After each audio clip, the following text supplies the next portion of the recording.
First of all, let me thank you, my colleague from Cambodia, for being our country coordinator now for the second year, 2 years in running, and I think we've got one more together, and we appreciate very much all the work you put into this. I also want to thank you, Mr. Secretary General.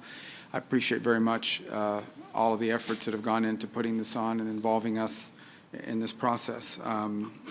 As President Trump stated last year at the leaders' meeting, the U.S.-ASEAN at the summit, we're with ASEAN 100%. This is the primary mechanism by which we engage the region, and you will continue to see our commitment to it at the highest levels, including with our ambassador who recently came on board, and in addition to our ambassador here in the host country, who, by the way, have done a phenomenal job. Thank you for hosting us. We've fallen in love with your country. I visited here many years ago as a senator, but it's so much more fun to visit as a Secretary of State.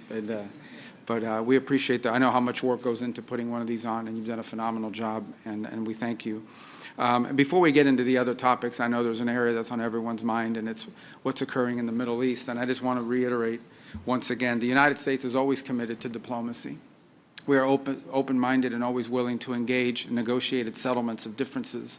And that remains true in the case of Iran. Unfortunately, as of now, despite their direct outreaches, and Iran has been reaching out to the United States both directly and indirectly to engage in talks about settling the differences with regards to what's happening in that part of the world. Unfortunately, so far, even though we have reached agreements, they have not kept their commitments. And as the President stated earlier today, I guess, today Washington time, yesterday our time here now, the problem we're having right now is that they're not serious about talks. If they're serious, we're serious. If they're not, then we will do what is necessary to protect that, our interest and also the interest of our allies. At its core, it's very simple. Iran demands the right, which they do not have under any existing legal mechanism, to control the transit of traffic through the Straits of Hormuz. This is an international waterway.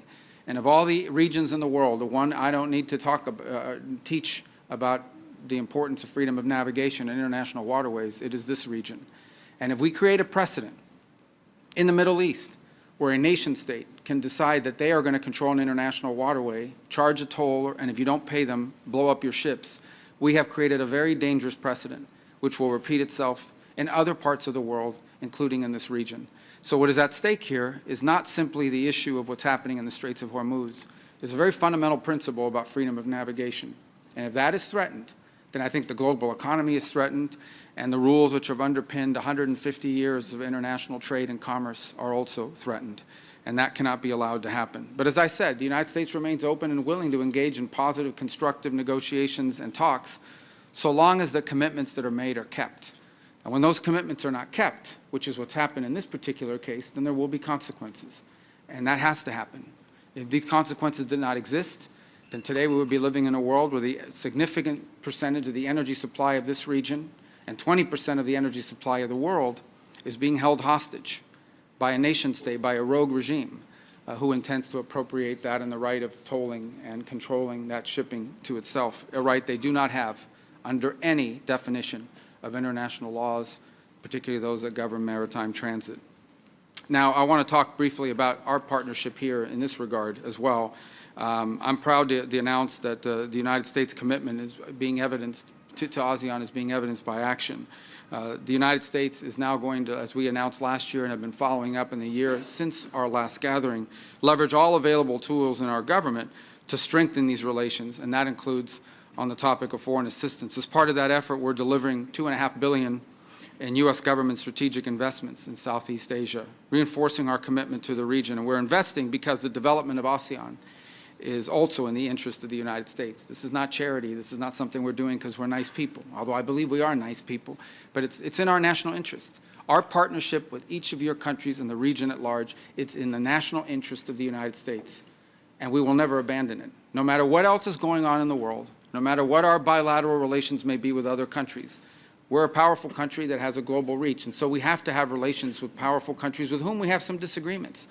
But that will never come at the expense of our alliances, it will never come at the expense of our partners, and it will never come at the expense of our national interest. And our relationship with each country represented here today is in our national interest.